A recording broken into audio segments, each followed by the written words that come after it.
ដិតជីវិតសែនក្រំគ្រារវេទនាគ្មានសល់ឡើយក្តីស្រមៃប្រាថ្នាត្រឹមរស់បានមួយថ្ងៃសង្ឃឹមនិស្ស័យដឹងដៃទៅរកក្រោយសុខថ្ងៃនេះបានស្គាល់ស្នាមញញឹមមានសង្ឃឹមជីវិតស្គាល់ក្តីស្រណុកជួបជុំបងប្អូនម្ដាយឪពុកសំឡឹងទៅមុខឆ្ពោះទៅអនាគតថ្មីថ្ងៃស្អែកថ្ងៃមានរាំងស្មៃយើងពួតដៃរួមកសាងដោយញញឹមឆន្ទៈជាថ្លុងនៃក្តីសង្ឃឹមប្រឹងពង្រឹងអភិវឌ្ឍរីកចម្រើនអរគុណការលះបង់តស៊ូ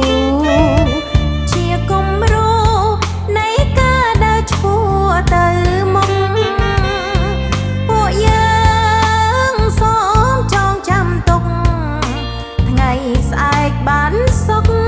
ជាគុណនៃបច្ចុប្បន្នកាល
រីកចម្រើន